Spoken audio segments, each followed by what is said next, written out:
Hello and welcome back to the channel. आज के इस लेक्चर में हम बात करने वाले हैं सीमांत प्रतिस्थापन दर की। अगर आपने इससे पहले का लेक्चर नहीं देखा है तो आप उस लेक्चर को जरूर देख लें, जिसमें हमने उदासीनता वक्र विश्लेषण को बताया था कि उदासीनता वक्र क्या है, उदासीनता वक्र की विशेषताएं क्या है, उदासीनता वक्र कैसे काम करता है और किस तरह से हमने उदासीनता सूची से उदासीनता वक्र को बताया था। तो आप उस लेक्चर को जरूर देख लें। तो हम शुरू कर रहे हैं सीमांत प्रतिस्थापन दर को, मार्जिनल रेट ऑफ सब्स्टिट्यूशन को। तो देखते हैं मार्जिनल रेट ऑफ सब्स्टिट्यूशन क्या है। उदासीनता वक्र के अंतर्गत उपभोक्ता विभिन्न संयोगों में से एक समान संतुष्टि स्तर बनाए रखने के लिए जब इकाइयों का उत्तरोत्तर बढ़ाता जाता है, इकाइयों को उत्तरोत्तर बढ़ाता जाता है, तो उसे दूसरी वस्तु की इकाइयों का त्याग करना पड़ता है। यानी एक वस्तु लेने के लिए दूसरी वस्तु छोड़नी पड़ती है। तो क्या है, किसी वस्तु की एक अतिरिक्त इकाई प्राप्त करने के लिए उपभोक्ता दूसरी वस्तु की जितनी इकाइयां छोड़ता है वो क्या कहलाती है, आपकी सीमांत प्रतिस्थापन दर। तो ये आपकी कहलाती है सीमांत प्रतिस्थापन दर। यानी एक वस्तु के लिए दूसरी वस्तु का परित्याग क्या कहलाता है, आपका सीमांत प्रतिस्थापन दर। तो आसान शब्दों में कह सकते हैं कि उपभोक्ता वस्तु की एक अतिरिक्त इकाई प्राप्त करने के लिए जो दूसरी वस्तु का परित्याग करता है वही आपकी सीमांत प्रतिस्थापन दर कहलाती है। इसको हम देखेंगे इस सारणी के माध्यम से कि किस तरह से x के लिए y वस्तु छोड़ी जाती है, किस अनुपात में छोड़ी जाती है, किस तरह से हम MRS निकालते हैं। तो ये देखेंगे हम, फिर आपको ग्राफ से एक्सप्लेनेशन देंगे। तो देखते हैं क्या है कि ये सारणी जो आपने इससे पहले लेक्चर में देखी थी कि हमने ये सारणी किस हिसाब से तैयार की है। तो इसके सब्स्टिट्यूशन की हम अगर बात करें, x के लिए, x की y के लिए जो MRS हो जाएगी, MRS मतलब मार्जिनल रेट ऑफ सब्स्टिट्यूशन। तो अगर पहले संयोग की बात करें तो पहले संयोग में कोई भी MRS नहीं है। अब दूसरे संयोग की अगर बात करें तो यहाँ पे वस्तु x बढ़ रही है आपकी 1, x वस्तु बढ़ रही है 1 और y वस्तु बढ़ रही है, घट रही है 5। तो यहाँ पे अनुपात हो जाएगा 5:1। अब सारे ही, अब यहाँ पे x वस्तु बढ़ रही है। दूसरे संयोग की बात करें तो तीसरे संयोग में आपकी वस्तु बढ़ रही है 1, x वस्तु 1 बढ़ रही है और उसके अनुपात में चार वस्तुओं की कमी आ रही है y में। y की 4 यूनिट छोड़ करके आपने एक वस्तु ली है। वैसे ही अगर डी संयोग की बात करें तो x में बढ़ रहा है 1 और यहाँ पर y जो वस्तुएं आप छोड़ रहे हैं x वस्तु के लिए वह छोड़ रहे हैं 3। तो यहाँ पे 3:1 हो जाएगा।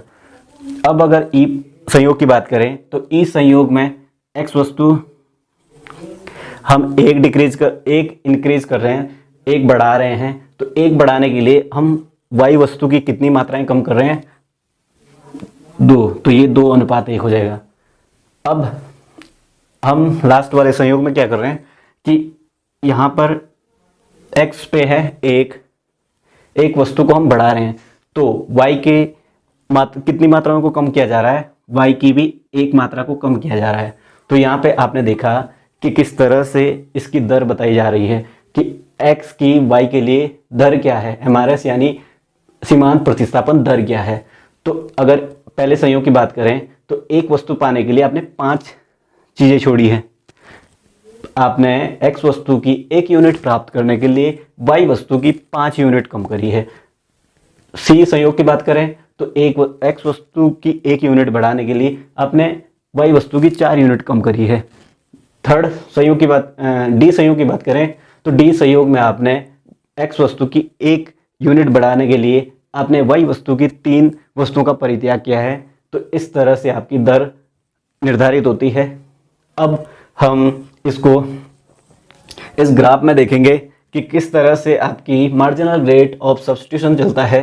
तो ये आपकी 1 यूनिट के बारे में हम चर्चा कर रहे हैं, क्योंकि सीमांत का मतलब क्या होता है, एक अतिरिक्त इकाई, 1 यूनिट के बारे में हम चर्चा कर रहे हैं।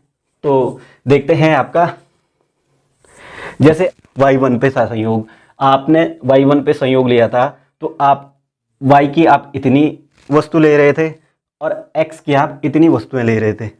तो अब y वस्तु, अब अगर आपने x वस्तु को बढ़ाना है, x वस्तु में अगर आपने वृद्धि करनी है आपने x वस्तु में डेल्टा x,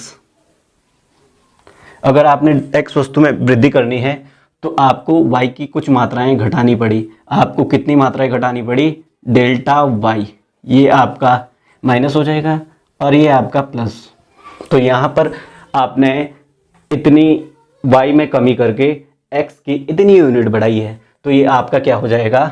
ये इस तरह से हो जाएगा, marginal rate of substitution x y के लिए क्या हो जाएगा? ये आपका हो जाएगा AP अपॉन BP या PB। तो ये आपका हो जाएगा AP अपॉन PB। तो इस तरह से हो जाएगा और ये आपका घट रहा है, तो marginal rate of substitution x y के लिए क्या हो जाएगा? Minus AP upon PB। ये इस तरह से हो जाएगा। तो अब इसकी वैल्यू पुट करो तो क्या हो जाएगा? ये आपका delta y upon delta x। तो ये आपकी MRS हो जाएगी, marginal rate of substitution x y के लिए क्या हो जाएगी? Delta y upon delta x।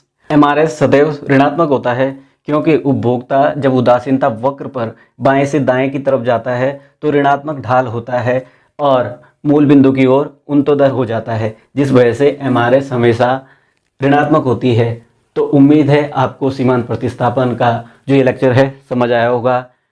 तो इसी तरह आप और भी लेक्चर देखने के लिए हमारे चैनल को सब्सक्राइब करें। वीडियो पसंद आया हो तो वीडियो को लाइक करें, अपने दोस्तों के साथ शेयर करें। इसके बाद जो हम पढ़ने वाले हैं कीमत रेखा, बजट लाइन, तो उम्मीद है आप चैनल पर बने रहेंगे। धन्यवाद।